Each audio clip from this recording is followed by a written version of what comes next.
I think the thing that strikes you the most when you visit Glacier Park, at least first, is just the grandeur. You know, if you stop at Apgar and you look across Lake McDonald and you just see these towering peaks, it is just huge, and you know that it's just going to be amazing. You know, you get the same thing when you go to Avalanche Lake. If you go up in the North Fork and you're looking across Bowman Lake. If you drive up going to the Sun Road, of course, and you're right in the middle of it all with Logan Pass. There's also places like Porcupine Ridge Lookout, and over into the Mitchie-Wabum in the North Fork of the Belly River, which hardly anybody ever sees. And of course, just there's Bear Mountain Overlook, which just has breathtaking views. And I think it's just kind of indicative of what you can see when you visit Glacier. But at the end of the day, if we're going to be really honest with ourselves, what we really want to see while we're there is we want to see animals. I mean, you look at Kootenai Lakes, for example, it's almost guaranteed that you're going to see moose, and it's just awesome to see those animals and watching them eat and just go through the water. Of course, I saw lots of moose, and it was one of the really cool ones when I was at the head of Red Eagle Lake, and was about ready to go ahead and rinse off and pump some water and that kind of stuff when I just heard this rumble that came from the inside of this huge animal, and I had never heard anything like that before. And I looked up and I'm just surveying the whole area, and then all of a sudden I see this huge bull moose come out, and it was just so awesome to watch him eat and shake his antlers, and it was just really great to watch him just be in this water and to be so close to this really huge and magnificent animal. Up at Triple Divide, there was loads of marmots, and they all wanted to eat your backpacks, but there was a couple of them that were like engaged in this fighting or something. I'm not exactly sure. And then even just, sometimes a lot of people that don't get into birds or anything like that, which I think is a shame because there's so many cool species, and when you're just sitting inside of this environment and you've got all these different chickadees and other small birds just swarming around you, and it's just really just a cool moment that you just, obviously stuff you don't get every day. And of course, there's the grizzly bears, and it took me until I think like towards the end of August for me to actually see my first grizz, which is really funny because the park is so much known for that kind of a thing.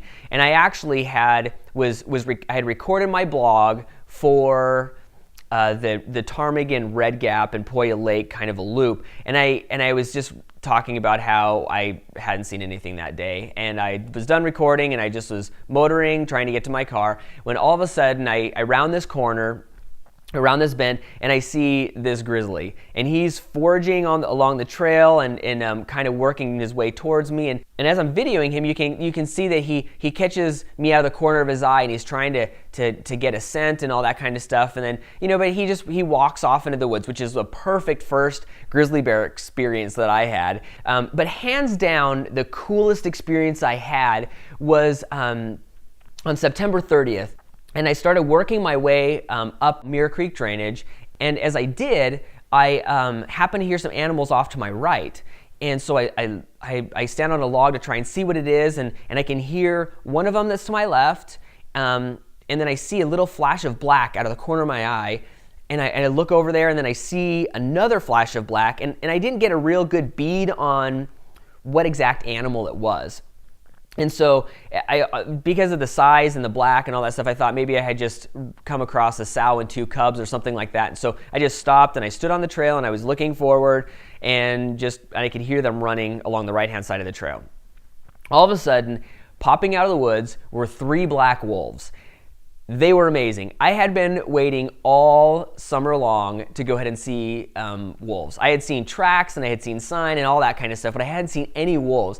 And up until this point, the only true predator that I had seen, actually 2, one was a pine marten, and then the other one was a coyote, and that was at a distance. And so anyways, I see them pop out on the trail, and they quickly disappear off to my right. And I think like most animals, they're gone, just because that's usually what happens. A moose will see you and go, I don't want to be here, and he takes off, or deer, whatever, even bears, like either they just keep eating because they don't care that you're there, or usually they just kind of take off. I continue walking along the trail, and I'm just buzzing with excitement because I have been waiting for this. And as I walk further, all of a sudden I see right in front of me, I see the three wolves, these three black wolves, jump across the trail and move over to the left side of the trail. And I'm like, oh my gosh, they are sticking around. So I put my backpack down and I pull out my camera. And as I'm doing that, I hear one of them start to come around to this other side. And I've seen Jurassic Park, so I know what this guy's doing. He's trying to come around to the other side of me. So I turn on my camera and I'm looking around and I can hear him. And right on the other side of these trees is a little bit of a draw or kind of a clearing. And so I know he's moving over there. So I can hear him coming around, and I turn and now I'm facing back down the trail that I just come.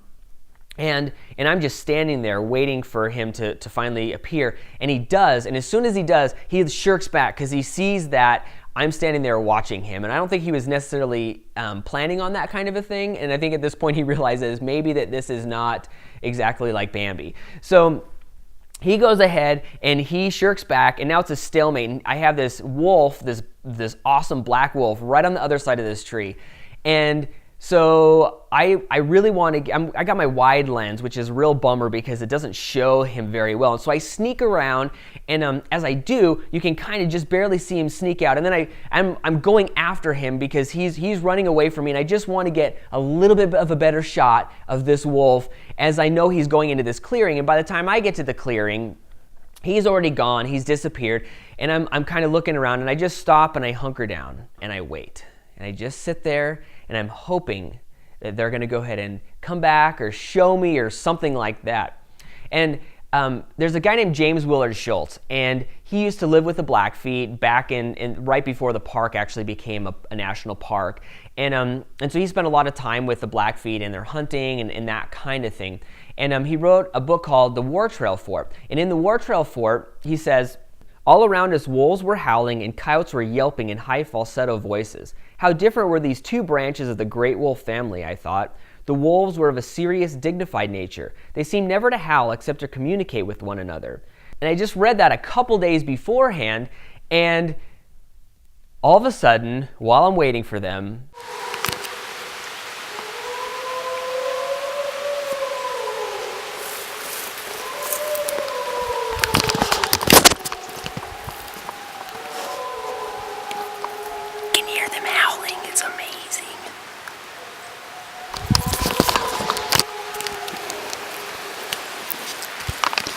so here I am in the middle of nowhere, nobody else around, and I have these three wolves just showing off their really cool, complex behavior. You know, you have these three wolves jump across the trail saying, "Hey, here we are," and then one of them kind of sneaks back, and they're just testing and seeing and exploring me and what I am, and just that intimate interaction that you don't get with a lot of these other animals. And then, then they just take off, and of course just the haunting howling, which is so iconic of wolves. I mean, if you do a search for images of wolves, you either see them with their intense glare or their intense stare, or you see them howling. I mean, it seems to be the two different things, and I got to see both of those and experience both of those. And I think the thing that I love so much about the park is for experiences just like this, whether it's watching a squirrel descending from a tree, or getting to see these wolves, or an elk watch you, or it's watching moose shake off their antlers in a lake. I mean, there's just all these fantastic things in such a great, amazing setting that you just don't get in a lot of other places. And it's so amazing, and I just feel so blessed to be able to spend 89 days in this fantastic, spectacular place, this Glacier National Park.